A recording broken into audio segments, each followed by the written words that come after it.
So we are at passage 3 of chapter 4.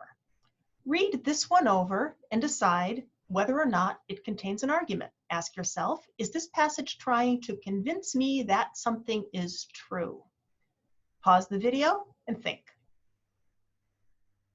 Okay, so what did you decide? It seems to me that this passage does contain an argument. And I would say that the conclusion here is cultural relativism is not the correct theory of ethics. So I am going to give that number 1. Now, what we're going to do is, as we read, we are going to identify the important claims, and we are going to map them or represent the relationships between those claims as we see them, right? So we're going to see 2 claims and ask, how are they related to each other?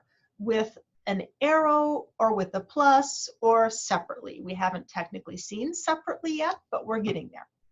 We will then represent that relationship, and then we will continue to read. We will see another claim and we'll ask, how is that claim related to what's gone before? And we will add that to the map. The only exception to this is if we see an inference indicator expression, a word like therefore or because, we want to represent that first and then have that little argument unit and relate that little argument unit to the previous little argument units. This will make a lot more sense as we go along. So let's continue to read. There are 2 ways to appreciate this. Do you think that's an important claim in the argument? Pause and think. Okay, what did you decide? I don't think it's an important claim in the argument. It is doing something, and we will see what it is doing, but standing as a claim in this argument, it is not. So let's continue on. First, because. Well, I hope that that because is leaping off the screen at you like it's in neon, because that's an inference indicator expression. It's an inference indicator expression at the beginning of a sentence. So we know that we're going to have a sentence like, because A, comma, B. And because we know how because works, we know that A will be being given as a reason for B. Because is a reason indicator expression, and whatever immediately follows it is going to be a reason to believe something else. So, because cultural relativism maintains that there are no cross-cultural ethical standards by which one culture can pass moral judgment upon another, and that's what it says. And there is that comma that we were expecting. Cultural relativism would have us believe that we can never correctly identify another culture's practices as unethical. And there is the other claim that we were expecting. So take a moment and map what we have so far. Don't worry about the ultimate conclusion. Do not write down number 1. We'll get there. Just take a look at 2 and 3 and map the relationship between those claims, right? So pause and do that. Okay, so what do you have? Because 2, 3 says that 2 is being given as a reason to believe 3. So I'm just going to scoot this and we will represent it like this. 2 is being given as a reason to believe 3.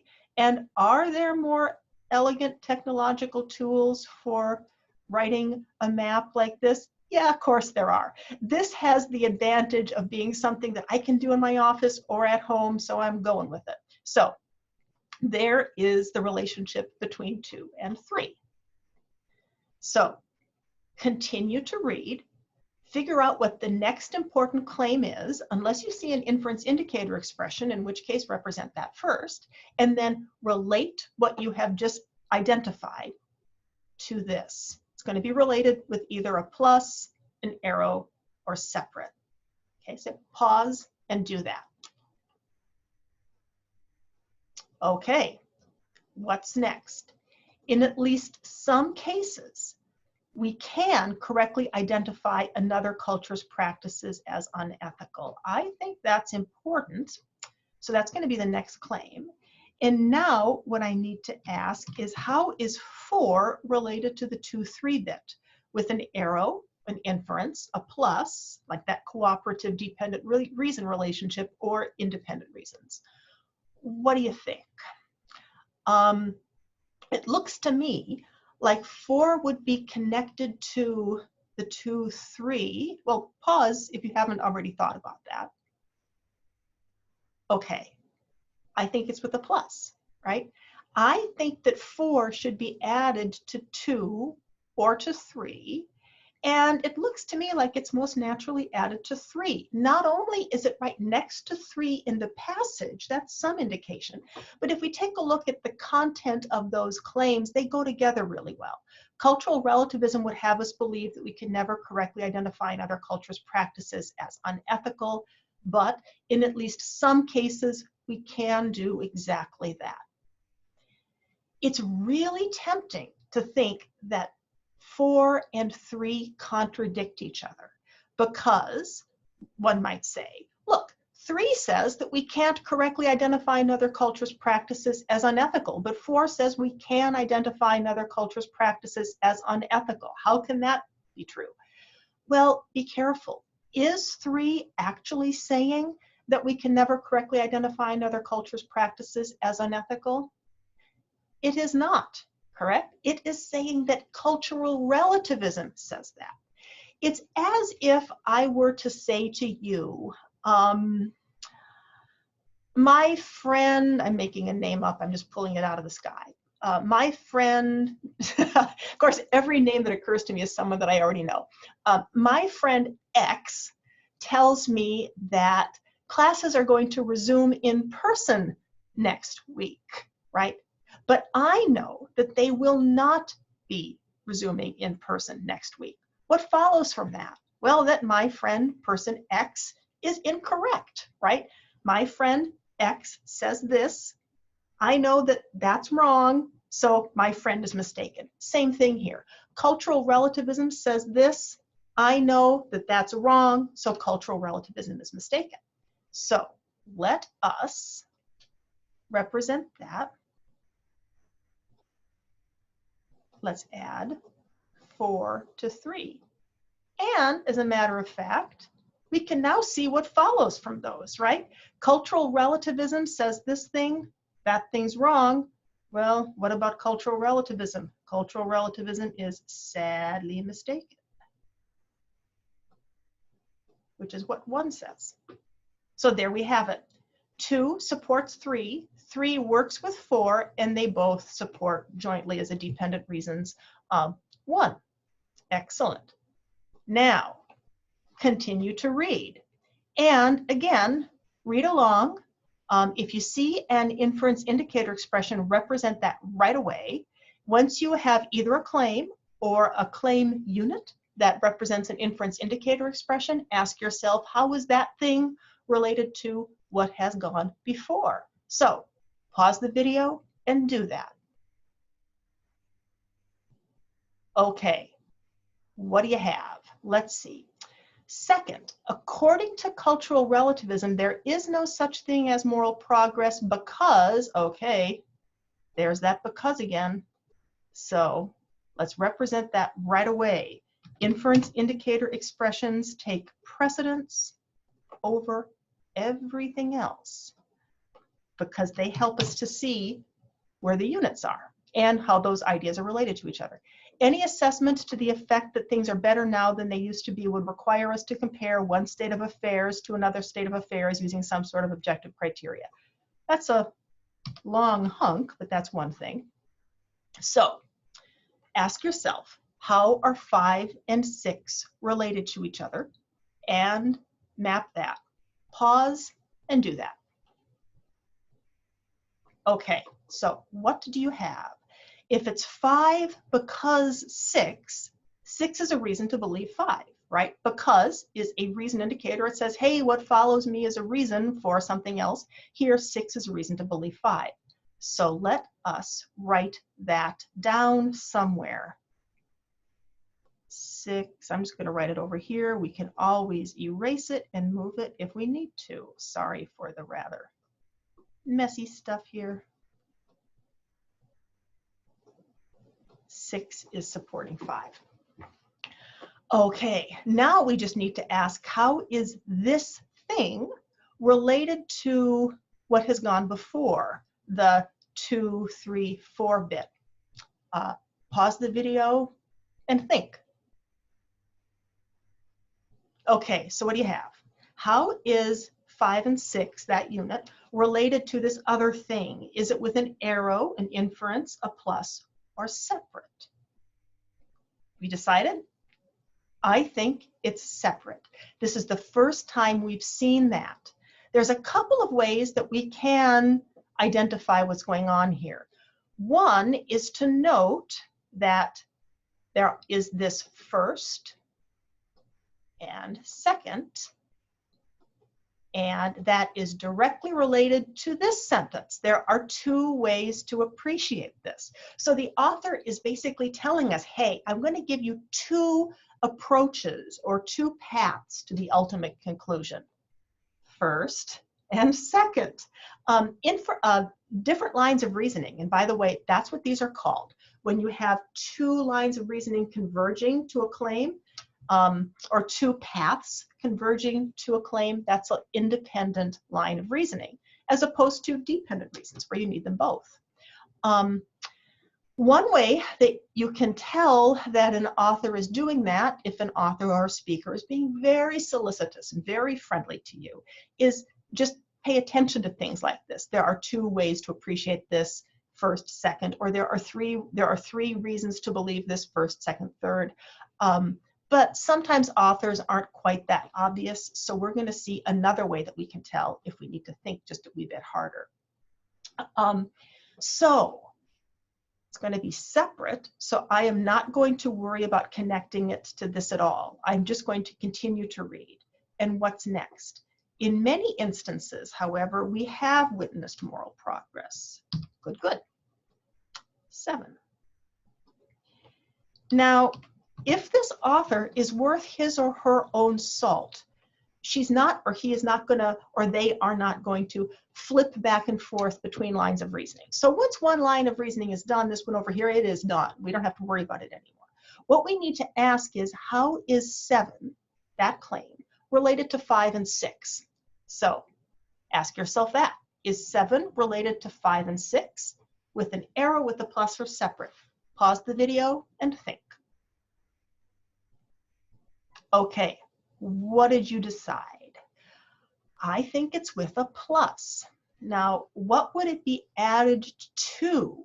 It's natural to think that it might be added to the 6, right? Because they're right next to each other in the passage. And sometimes proximity in the passage is a good indicator of the proximity in the map, but not always.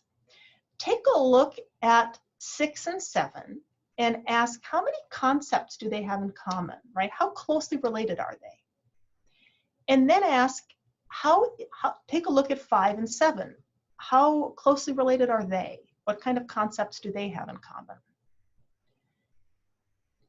And it seems to me that 7 has a lot more in common, conceptually speaking, with 5 than it does with 6, right?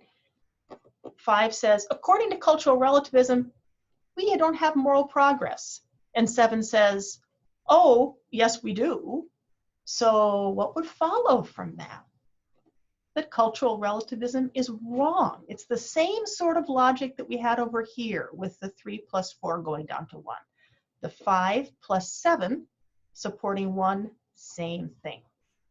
So I will write that there. 5 plus 7 going down to 1. There we have it. I'm going to try to, well, I guess I don't really need to label these inferences with letters because I can point to them fairly easily here, and it might be easier to do that because this is not the most delicate of all drawing programs, as you can plainly see, but it'll do. So there we have the map. Now note, we have 2 lines of reasoning. So let's just think in general about how we would evaluate arguments like that. Oh, before we do that though, I want to double back and talk about how we can recognize when there are two lines of reasoning, even if the author does not go out of their way to say, hey, there's 2 ways to appreciate this. There's 3 ways to appreciate this. The thing about independent lines of reasoning that really makes them independent lines of reasoning is they kind of each have their own theme. It's in virtue of their own theme that they don't kind of connect to each other like dependent reasons do. So take a look at the theme, at the line of reasoning over here on the left, and ask yourself, if you had to name that theme, what would you name it? And then take a look at the one over here on the right and ask yourself, if you had to name that theme, what would you name it? Handy tip, it's not going to be, oh, it's the cultural relativism theme, because that's like the conclusion. Any line of reasoning that has as its conclusion cultural relativism is wrong is going to be talking about cultural relativism, right? So these themes are kind of angles or lenses or ways of thinking about cultural relativism. So think about that. Pause the video. Okay, so what do you have? If I were to name these themes, over here on the left, what's distinctive to me is that we're talking about judging other cultures. It's basically saying if cultural relativism is right, and if what's ethical in a culture is just whatever the culture says is ethical, then we can never judge that culture. So this would be like the other cultures theme. But really, this is not talking about other cultures, or at least not in the same way. It's talking about previous versions of our own culture. So this might be like temporally contemporaneous other cultures, and this would be previous versions of our own self, or historical versions of other cultures, right? So there are different themes. So that's a good way, if you're ever not sure, just ask yourself, does it feel to me like the subject has changed? That's going to be a different theme. So let's think about, in general, how to evaluate arguments when we have multiple lines of reasoning. Remember the hanging man analogy, that if we have like a guy suspended from a beam by a rope here, and the beam would be the premise, and the rope would be, I know that's very crude, but right. And the rope would be, this is not his head, by the way, those are his arms. His head is down here. I am not being gruesome. There we go. This would be the premise, this would be the inference, the guy hanging there is the ultimate conclusion. We saw that for all of the other arguments, all of the kinds of structural features that we've encountered up until now, one bad premise, one bad inference, the guy's going to drop. But not so much anymore, because now we have a much more secure situation. We have multiple beams, each with their own rope kind of combination, and the guy is hanging there. There's his head. Okay. So what would have to happen now for that guy to drop? Suppose that this beam is rotten. Is the guy going to drop for sure? Maybe not. I mean, he's not going to be supported over here on the left, but the right might hold him. Suppose that we don't know anything about here over on the left, but we know that this rope or this inference over the right, on the right, is rotten. Is the guy going to drop? Maybe not, because he could be supported over here on the left. When you have multiple lines of reasoning, if there's even one line of reasoning that's good, the argument is going to be good. Just think about the guy suspended there. And when we evaluate lines of reasoning, all of the previous rules apply. One bad premise, one bad inference, it's going to be a bad line of reasoning. So with that in mind, let's take a look over here on the left. Take a moment, evaluate that line of reasoning, pause the video, and think about that. Okay, so what did you decide? The first thing I want to note is that I am not going to evaluate 3 because 3 is a sub-conclusion. If I don't like 3, I'm going to look at the reasons in support of 3, right? Let's take a look at this inference, the inference that goes from 3 and 4 to 1. And we'll do the Bob method. If Bob, perfectly gullible, perfectly rational person, believes 3 and believes 4, how likely is he going to believe 1? Think about that, pause. Looks to me like he would be very likely, right? If cultural relativism says something, and if we have a reason to believe that what cultural relativism says is false, well, then we have reasons to think that cultural relativism is false. So this inference, hunky-dory. This inference is fine. Let's take a look at premise 4. Now for premises, again, we have 2 questions. First, is it true? Second, could someone who doesn't already believe the ultimate conclusion think that it's true? So think about that for a moment. Pause the video. Okay, what did you get? This is tricky. The first question about this premise, is it true? Well, in at least some cases, we can correctly identify another culture's practices as unethical. Personally, I think that's true. I think that we can look at genocidal culture, for instance. Nazi Germany is the classic example, and say, hey, you know, that culture was morally mistaken. That culture was ethically wrong. So I think that 4 is true. But the second question, could someone who doesn't already believe the ultimate conclusion think that 4 is true?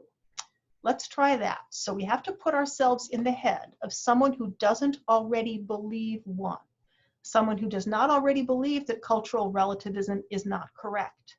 In other words, someone who thinks that cultural relativism is correct. Could that person think, hey, you know, yeah, I can correctly say Nazi Germany's wrong? No, because if someone thinks that cultural relativism is correct, they aren't going to think that we can criticize genocidal cultures. They're going to think, well, you know, I personally might not like what Nazi Germany was all about. I personally might not really enjoy thinking about genocide, but if it's endorsed by a culture, then it absolutely is right for that culture. They would reject 4. So could someone who doesn't already believe 1 believe 4? Not so much. So that might lead us to think that 4 is bad. But guess what? Many philosophers think, nope, it's okay even so. Why? Why is this not just a circular argument? Well, because there's certain things, there is theory and data.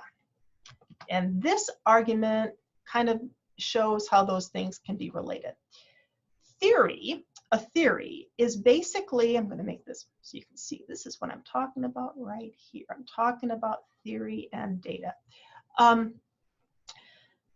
Theory is a general account of the way the world works or a part of the world works, or an interpretive framework that we bring to bear upon a certain feature or slice of the world. Data are specific things we see, specific things that we encounter. Generally speaking, the data should support the theory. So if we think about say the theory of gravity.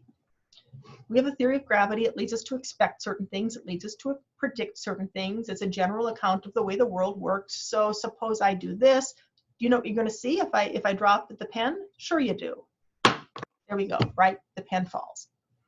Now suppose that I were to drop this pen and you didn't see it fall. Suppose you saw it, you know, levitate off the screen there. That would be an anomaly. That would be a piece of data, something that you encountered that doesn't fit with the theory. When you have that kind of a situation, a theory on the one hand that leads you to expect certain things or leads you to interpret the world in a certain way, and anomalous data, data that doesn't fit on the other, you have a choice. Something has to give. Either you give up the theory and say, golly, who knew? I mean, I guess gravity doesn't work all the time. I guess the theory of gravity needs to be thrown out entirely or needs to be revised. That would be rejecting the theory. Or you could say, that data, that anomalous data, I'm going to reject it somehow.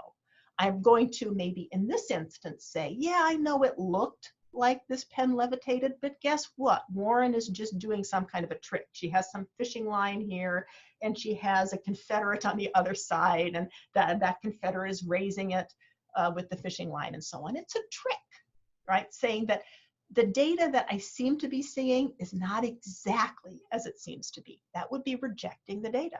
So if you have a theory and anomalous data, something's got to go, the theory or the data. And which goes depends entirely upon the thing to which you are more committed. If you are more committed to the theory, you will reinterpret the data. If you are more committed to the data, you will reject or revise the theory, right? And when I say more committed, I don't mean to imply that it's just a matter of whim. I kind of like the theory, or I kind of like the data. No, I mean, there can be good reasons to be committed to a theory, like the theory of gravity. I think that you are justifiably very committed to the theory of gravity, so that if I were to drop this pen and it did not fall to my desk, but instead levitated above the screen, I think probably that you should not write to someone and say, we need to really consider revising the theory of gravity. No, I mean, I think that you should think that Warren's playing a trick on you. So that's what's going on here. Can you see that? Basically what 4 is saying is, here's a piece of data that is anomalous with respect to cultural relativism. The Nazis, genocidal societies, right? If you really embrace cultural relativism, you can't make those judgments. So those judgments that we might intuitively really want to make are anomalous with respect to cultural relativism. So we have that choice. What do? Do we give up the data? And do we say, oh, who knew? I guess I really can't judge genocidal cultures. Or do we say, no, I am more committed to the fact that I can judge these cultures than I am to this sort of abstract ethical theory called cultural relativism. And basically people who give this argument think that the latter is probably what you should do. It's the more rational or more justified course of action. So interpreted in that light, I would say that this line of reasoning as a whole even is pretty good, because I think that 4 is okay once we understand what it's doing. 2 is true. The inference from 2 to 3 is fine. So I would say that this line of reasoning is just fine. Is that enough to have us say that this argument as a whole is good? Think about that for a moment, then pause the video. So what do you think? If we think that premise 2 is true, and it is, and the inference from 2 to 3 is okay, and I certainly think it is, and if 4 is okay, understood in the way that we just described as forcing a choice between anomalous data and a theory, and that this inference from 3 plus 4 to 1 is good, which it certainly is. If we think that this entire line of reasoning is good, does that lead us to think that the argument is good as a whole? It does, right? Because this guy is supported by one rope beam combination. I don't care how lousy this line of reasoning is. As long as one line of reasoning supports it, the argument's good. But what about this line of reasoning over here? What about the right side? Do you think it's good or bad? Pause the video and think. Okay, so what do you think? I think this line of reasoning is a little bit more subtle, because we are used to thinking about judging a culture that's geographically separated from us, or rather, we are used to thinking about cultures that are geographically separated from us as being distinct cultures. We're not as used to thinking about previous versions of our own culture as effectively different cultures, but they are. And I think that this line of reasoning is good. for exactly the same reasons that the other line of reasoning is good. If you take a look at it, the inference from 5 and 7 to 1 is good for the same reasons that the inference from 3 and 4 to 1 is good. 7 is doing exactly what 4 did. It's forcing a choice between theory and anomalous data. 6 is just talking about, you know, what that kind of an assessment would be like. And then the inference says that, you know, according to cultural relativism, that can't happen, so there can't be moral progress. So I actually think that this line of reasoning is fine, but it wouldn't have to be. If one line of reasoning is good, that entire argument's good. Okay, so we just went through our first argument with multiple lines of reasoning. Let's go on to passage 4.